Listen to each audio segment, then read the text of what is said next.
Hello students, this is Shima and I'm going to take this class for BA second semester Political Science major students. The course name is Indian Government and Politics. In my today's class, I will explain how Indian Constitution was framed, and this portion I have taken from Unit 1. ভাৰতীয় সংবিধানখন কেনেকৈ নিৰ্মাণ কৰা হৈছিল এই বিষয়ে মই আজি এক্সপ্লেইন কৰিব গৈ আছো। You know students, our Indian Constitution was not framed overnight. It took years of effort, debates, discussions by some of the greatest Indian minds in Indian history. ভাৰতীয় সংবিধানখন একেটা দিনতেই বা একেটা নিশাতেই নিৰ্মাণ কৰা হোৱা নাছিল। এই সংবিধানখন নিৰ্মাণ কৰিবলৈ ভালে সংখ্যক ভাৰতীয় জ্ঞানী আৰু মহান ব্যক্তিৰ বহু বছৰৰ প্ৰচেষ্টা, আলোচনা আৰু তৰ্কৰ প্ৰয়োজন হৈছিল।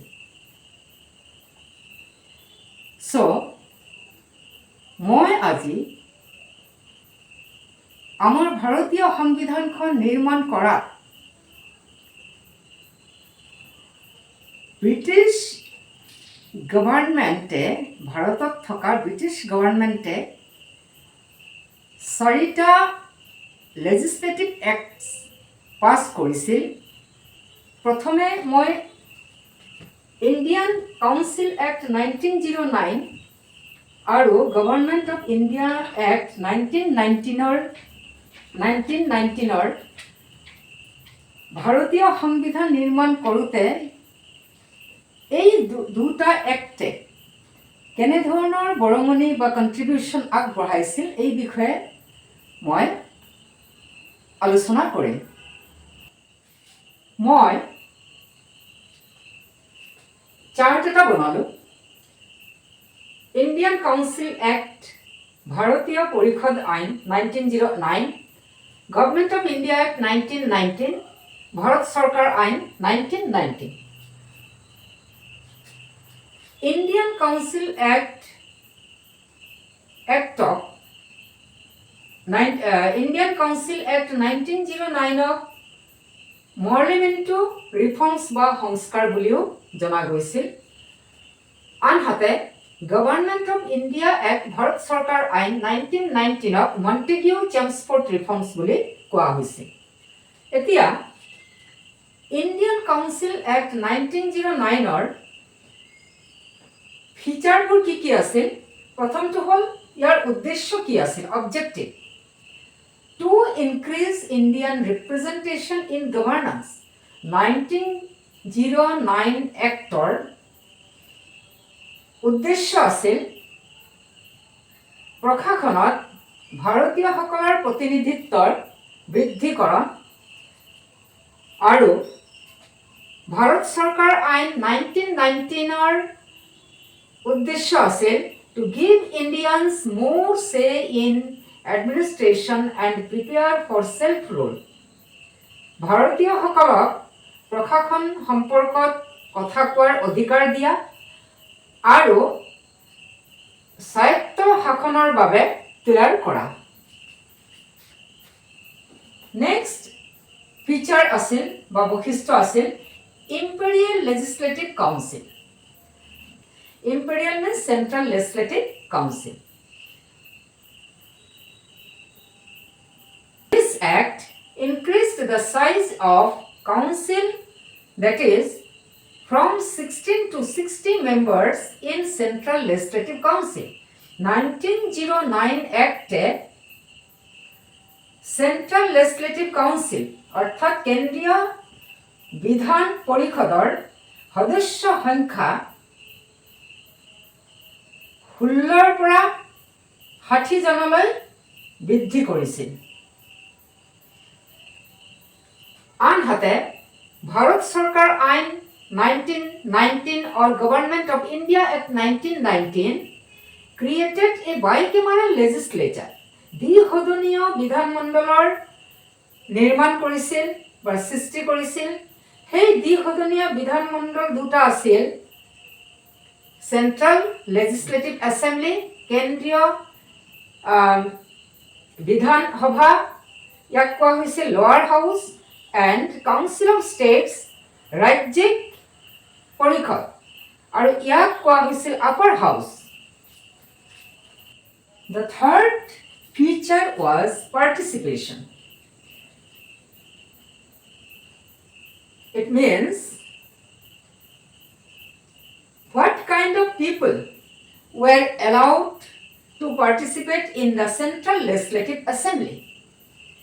Central Legislative Assemblies বা কেন্দ্ৰীয় বিধান পৰিষদত কেনেকুৱা ধৰণৰ সদস্যক ইন্ট্ৰডিউচ কৰোৱা হৈছিল। This 1909 Act introduced elected members but limited to elites. Central Legislative Council introduce কৰা হৈছিল নিৰ্বাচিত সদস্যসকলক, but limited to elites. But limited to elites means অভিজাত শ্ৰেণীৰ লোকৰ বাবে সীমিত আসনৰ ব্যৱস্থা কৰিছিল। আনহাতে Bharat Sarkar Ain or Government of India Act 1919 expanded franchise or voting right but still limited to property owners and taxpayers.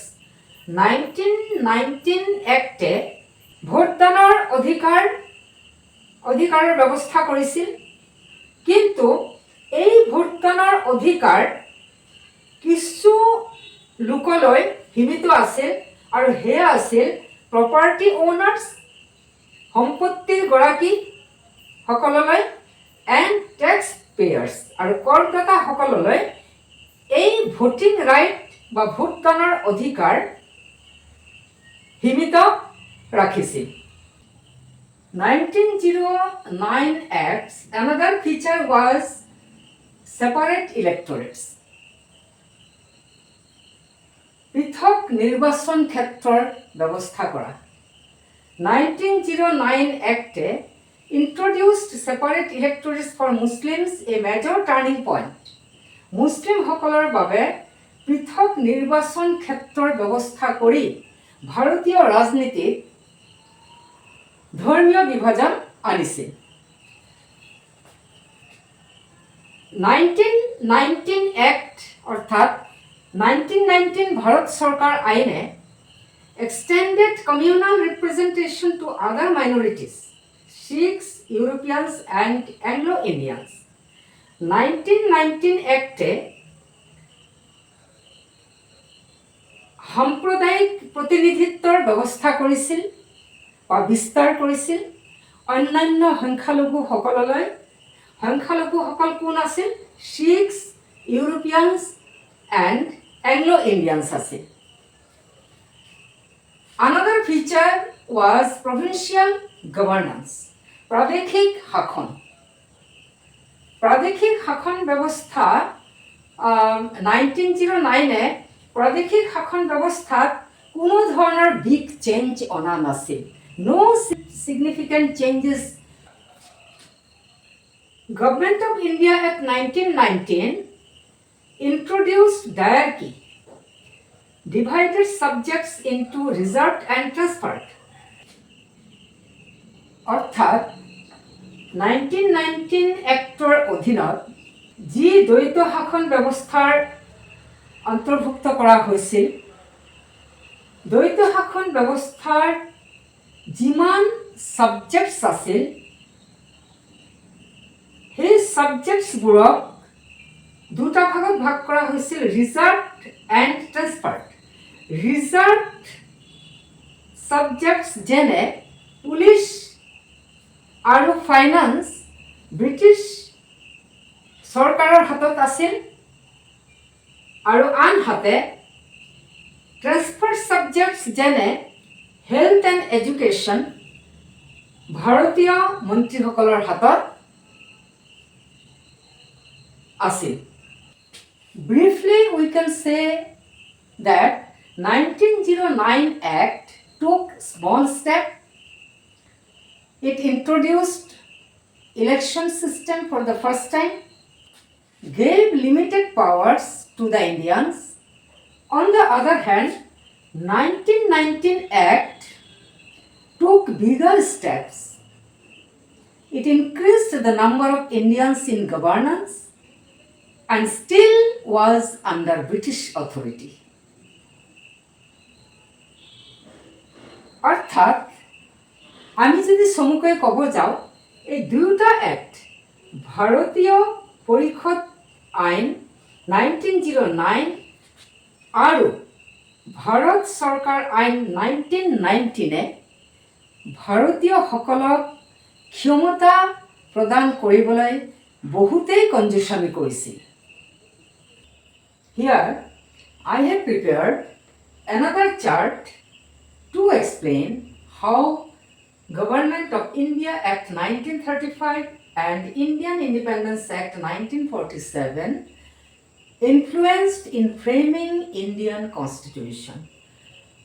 Bharat চৰকাৰ আইন 1935 আৰু ভাৰতীয় স্বাধীনতা আইন 1947 ভাৰতীয় সংবিধানখন নিৰ্মাণ কৰাত কেনেধৰণৰ প্ৰভাৱ পেলাইছিল?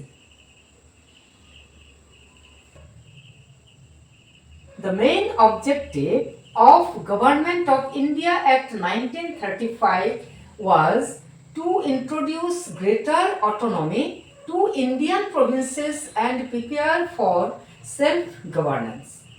ভাৰত চৰকাৰ আইন 1935 মুখ্য উদ্দেশ্য আছিল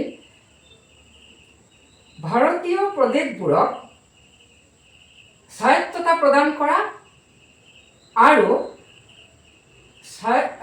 স্বায়ত্ত শাসনৰ বাবে তৈয়াৰ কৰা। On the other hand, Indian Independence Act 1947's objective was to grant independence to India and divide it into two separate nations, India and Pakistan. 1947 Actৰ মুখ্য উদ্দেশ্য আছিল ভাৰতবৰ্ষক স্বাধীনতা প্ৰদান কৰা আৰু দুখন নতুন ৰাষ্ট্ৰৰ সৃষ্টি কৰা। সেয়া হ'ল ইণ্ডিয়া এণ্ড পাকিস্তান, ভাৰত আৰু পাকিস্তান। নেক্সট ফিচাৰটো আছিলে 1935 এক্টৰ নেক্সট ফিচাৰটো আছিলে পলিটিকেল ষ্ট্ৰাকচাৰ, ৰাজনৈতিক গাঁথনি। Government of India Act 1935 created a federation of British India and princely states, though never fully implemented. এই 1935 Actে ব্ৰিটিছ ভাৰত আৰু দেশীয় ৰাজ্যবোৰক লগ লগাই এটা যুক্তৰাষ্ট্ৰৰ নিৰ্মাণ কৰিছিল, যদিও ইয়াক সম্পূৰ্ণৰূপে কাৰ্যকৰী কৰা নাছিল। On the other hand, 1947 Act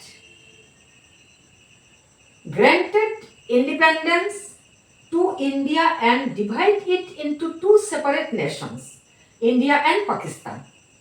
1947 Actে ভাৰতক স্বাধীন ৰাষ্ট্ৰৰূপে ঘোষণা কৰিছিল বা ভাৰতক স্বাধীনতা প্ৰদান কৰিছিল আৰু ভাৰত আৰু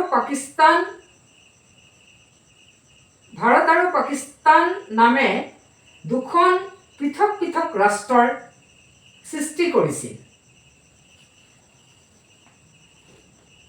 থাৰ্ড ফিচাৰটো হ'ল, the third feature is 1935 Act allowed provincial autonomy in India. The Act 1935 gave more autonomy to Indian provinces, and also it gave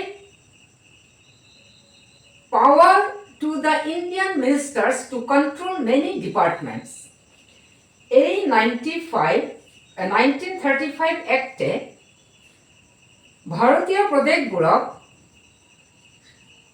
বেছি পৰিমাণৰ স্বায়ত্ততা প্ৰদান কৰিছিল আৰু ভাৰতীয় মন্ত্ৰীসকলক কেইবাটাও বিভাগ নিয়ন্ত্ৰণ কৰিবলৈ অধিকাৰ দিছিল। Indian Independence Act 1947 declared complete independence to India and also empowered both India and Pakistan to control over their own affairs. এই 1947 Acte ভাৰতবৰ্ষক পূৰ্ণ স্বাধীন ৰাষ্ট্ৰৰূপে ঘোষণা কৰিছিল আৰু ভাৰত আৰু পাকিস্তান দুয়োখন দেশকে নিজৰ নিজৰ বিষয়সমূহ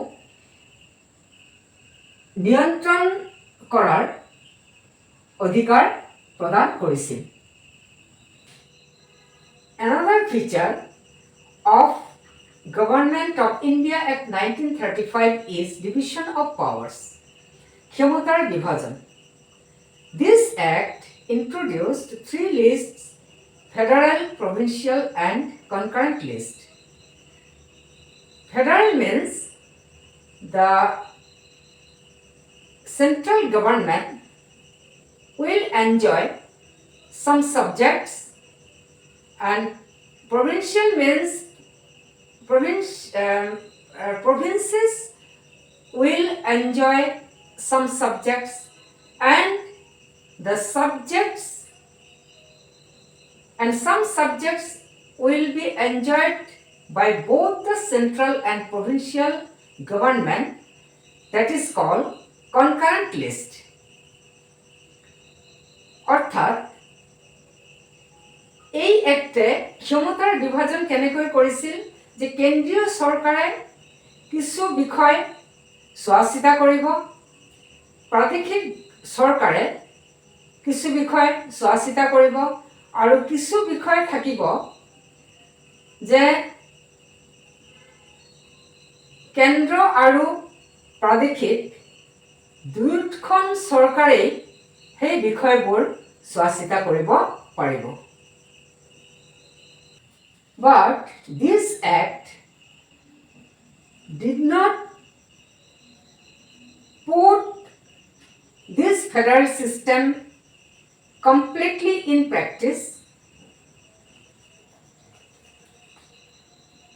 Indian Independence Act 1947 divided British India into India and Pakistan, each with its own government. 1947 Act British ভাৰতক দুটা ভাগত ভাগ কৰিছিল, ইণ্ডিয়া এণ্ড পাকিস্তান, আৰু দুয়োখন দেশৰে নিজৰ নিজৰ চৰকাৰ আছিল বা বৰ্তমান আছে। নেক্সট ফিচাৰটো হ'ল ডায়াৰ্কি। The next feature is diarchy. Government of India Act 1935 abolished at the provincial level, abolished diarchy at the provincial level, but introduced at the central level. 1935 Act প্ৰাদেশিক পৰ্যায়ত ডায়াৰ্কি বা দ্বৈত শাসন ব্যৱস্থা সম্পূৰ্ণৰূপে নাইকিয়া কৰিছিল, কিন্তু কেন্দ্ৰৰ হাতত বাহাল ৰাখিছিল। কিন্তু এই এক্টে এই দ্বৈত শাসন ব্যৱস্থা কাৰ্যত পৰিণত কৰা নাছিল। Indian Independence Act 1947 abolished British authority completely. No diarchy remained. 1947 Acte British কৰ্তৃপক্ষক সম্পূৰ্ণৰূপে নোহোৱা কৰিছিল বা ব্ৰিটিছ গভৰ্ণমেণ্ট বুলি কোনো ধৰণৰ গভৰ্ণমেণ্ট নাছিল। এই এক্টৰ পিছত নো ডায়াৰ্কি ৰিমেইণ্ড। এই এক্টে দ্বৈত শাসন ব্যৱস্থাটো দূৰৰে কথা। এই এক্টটোৱে ব্ৰিটিছ কৰ্তৃপক্ষ বা ব্ৰিটিছ শাসন ভাৰতত সম্পূৰ্ণৰূপে নোহোৱা কৰিছিল। Now, what was the significance or importance of these two acts? 1935 Act opened the path of self-rule to the Indians. Then it also proposed bicameralism, Lok Sabha and Rajya Sabha. And this act was much responsible and representative than other acts 1909 and 1919. এই 1935 Act আৰু 1947 Actৰ গুৰুত্ব কি আছে, গুৰুত্ব বা মহত্ব কি আছে? 1935 Acte ভাৰতীয়সকলৰ কাৰণে সেলফ ৰুল বা স্বায়ত্ত শাসনৰ পথ মুকলি কৰি দিছিল। এই 1935 Acte দীৰ্ঘদিনীয় ব্যৱস্থাৰ প্ৰস্তাৱ দিছিল ৰাজ্যসভা আৰু লোকসভা। আৰু এই এক্ট অন্যান্য এক্ট যেনেকৈ 1909 and 1919 এক্টতকৈ বেছি ৰেছপন্সিবল বা দায়বদ্ধ আছিল আৰু ৰিপ্ৰেজেণ্টেটিভ আছিল। ৰেছপন্সিবল এণ্ড ৰিপ্ৰেজেণ্টেটিভ, দায়বদ্ধ আৰু প্ৰতিনিধিত্বমূলক আছিল। So, Government of India Act 1935 brought largest constitutional reform before independence in shaping India's federal structure. 1935 Acte ভাৰতৰ স্বাধীনতা লাভ কৰাৰ আগত ভাৰতীয় যুক্তৰাষ্ট্ৰৰ গাঁথনি সবল কৰিবলৈ সাংবিধানিক সংস্কাৰ আনিছিল। অন্যহাতে on the other hand, Indian Independence Act 1947 gave full independence, leading to the birth of two new nations on 15 August 1947 India and 14 August 1947 Pakistan. এই 1947 Acte ভাৰতক আৰু পাকিস্তানক পূৰ্ণ স্বাধীনতা দিছিল। দুটা নতুন নতুন ৰাষ্ট্ৰক স্বাধীনতা ঘোষণা কৰিছিল। ভাৰতক দিছিল 15 আগষ্টত 1947 আৰু পাকিস্তানক দিয়া হৈছিল 1947 14 আগষ্টত।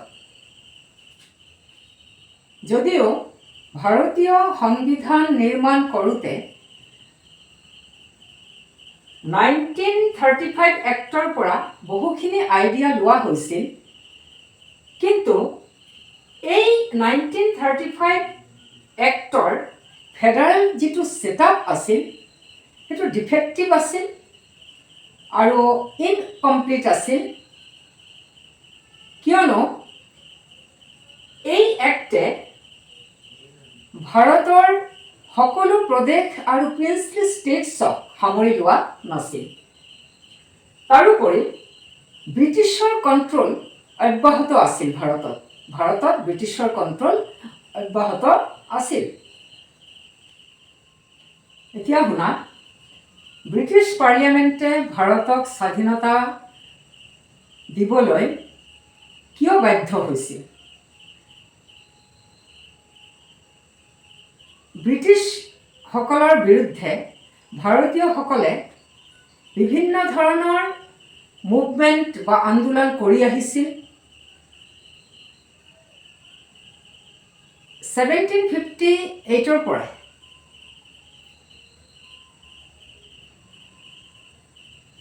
আৰু ভাৰতীয়সকলৰ মাজত জাতীয়তাবোধ জাগ্ৰত হৈছিল। বিভিন্ন ধৰণৰ হৈ 1909 পৰাহে অলপ অলপকৈ ভাৰতীয়সকলে ব্ৰিটিছসকলৰ পৰা ক্ষমতা পাবলৈ ধৰিলে। লৰাইও কৰিছিল, বহুত লৰাই কৰিছিল। প্ৰথমটো ষ্টেপ হ'ল 1920 নন কৰ্পৰেশ্যন মুভমেণ্টটো আৰম্ভ হৈছিলেই, অসহযোগ আন্দোলন। তাৰপাছত লাহে লাহে গৈ এফালে ক্ৰিপছ মিছন আহিলে। 1930 চিভিল ডিছঅবিডিয়েঞ্চ মুভমেণ্ট হ'ল, আইন অমান্য আন্দোলন হ'ল। তাৰপিছত আৰু বিভিন্ন ধৰণৰ প্ৰচেষ্টা ভাৰতীয়সকলে চলাই গৈ আছিল। 1935তো এই Indian government of India act pass হৈছিল। তাৰপিছত ছেকেণ্ড ৱৰ্ল্ড ৱাৰ লাগিছিল। ছেকেণ্ড ৱৰ্ল্ড ৱাৰ 1939 আৰম্ভ হৈছিল। ছেকেণ্ড ৱৰ্ল্ড ৱাৰৰ সময়ত ছেকেণ্ড ৱৰ্ল্ড ৱাৰৰ পিছত ভাৰতক স্বাধীনতা ঘোষণাৰ আগত ভাৰতত ব্ৰিটিছসকলৰ ৰিচৰ্চেছ কম হৈ গৈছিল আৰু যিও আছিল ইমান বিশাল দেশ এখনক চলাবলৈ যথেষ্ট পৰিমাণৰ খৰচৰ দৰকাৰ হৈছিল। ইফালে ইংলেণ্ডত নতুন চৰকাৰ গঠন হৈছিল লেবাৰ পাৰ্টিৰ অধীনত ক্লিমেণ্ট এটলিৰ লিডাৰশ্বিপত। তেতিয়া ক্লিমেণ্ট এটলিয়ে দেখিছিল যে ভাৰতত ব্ৰিটিছ ৰুলে ছ'চিয়েল আৰু ইকনমিক প্ৰগ্ৰেছত বাধাৰ সৃষ্টি কৰিছে। তেতিয়া তেওঁ ভাৰতক স্বাধীনতা প্ৰদান কৰিবলৈ কেবিনেট মিছন পঠিয়াইছিল ভাৰতলৈ, আৰু কেবিনেট মিছনক ব্ৰিটিছৰ হাতৰ পৰা ভাৰতক পাৱাৰ ট্ৰান্সফাৰ কৰিবলৈ নিৰ্দেশ দিছিল। ইফালেতো কুইট ইণ্ডিয়া মুভমেণ্ট 1942 হৈছিল, গণবিপ্লৱ। তাৰোপৰি lord Mountbatten, the last viceroy of India, plan কৰিছিল ভাৰতক স্বাধীনতা প্ৰদান কৰিব লাগে। লগতে ভাৰত পাকিস্তানৰ বিভাজনৰ কথাটো ব্ৰিটিছ চৰকাৰক জনাইছিল, আৰু ব্ৰিটিছ চৰকাৰে ভাৰতক স্বাধীনতা প্ৰদান কৰাৰ লগতে পাকিস্তান আৰু ভাৰতৰো বিভাজনৰ সঁহাৰি জনাইছিল। তেতিয়া ভাৰত আৰু পাকিস্তান দুখন নতুন স্বাধীন ৰাষ্ট্ৰৰ সৃষ্টি হৈছিল। মাজতে কথা এষাৰ কওঁ, মই PDF নোটছ চেল কৰোঁ। যদি তোমালোকৰ ইণ্টাৰেষ্ট আছে, কমিউনিটি গাইডলাইনত এবাৰ চেক কৰি ল'বা। তাৰোপৰি মই পেইড ছেশ্যনো কৰিম। যদি তোমালোকৰ ইণ্টাৰেষ্ট আছে, কমেণ্ট ছেকশ্যনত মোক জনাবা। এতিয়া পুনৰ আমি টপিকটোলৈ আহোঁ। ভাৰতকতো স্বাধীনতা দিলে। এতিয়া স্বাধীন হোৱাৰ পিছত আমাৰ ভাৰতৰ কাৰণে এটা সুস্থ সংবিধানৰ প্ৰয়োজন হ'ল। এই সংবিধানখন নিৰ্মাণ কৰিবলৈ ব্ৰিটিছ চৰকাৰে কেবিনেট মিছনৰ অধীনত কনষ্টিটিউৱেণ্ট এছেম্বলি গঠন কৰাৰ কথা ক'লে। কনষ্টিটিউৱেণ্ট এছেম্বলি নিৰ্মাণ কৰা হৈছিল কনষ্টিটিউৱেণ্ট এছেম্বলি গঠন কৰা হৈছিল 1946 ডিচেম্বৰ মাহত।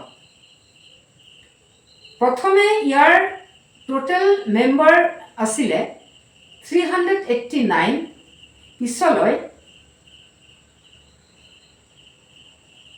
মেম্বাৰৰ সংখ্যা কমাই 299লৈকে ৰখা হ'ল। আৰু এই মেম্বাৰসকলক ইনডাইৰেক্টলি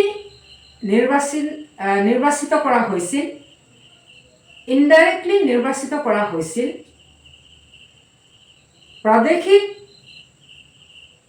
বিধানসভাৰ দ্বাৰা। প্ৰাদেশিক বিধানসভাৰ দ্বাৰাহে এই সদস্যসকলক নিৰ্বাচিত কৰা হৈছিল। এই সংবিধান সভাৰ ইম্পৰ্টেণ্ট ফিগাৰ্ছ আছিল doctor B.R. Ambedkar, doctor Rajendra Prasad, Jawaharlal Nehru,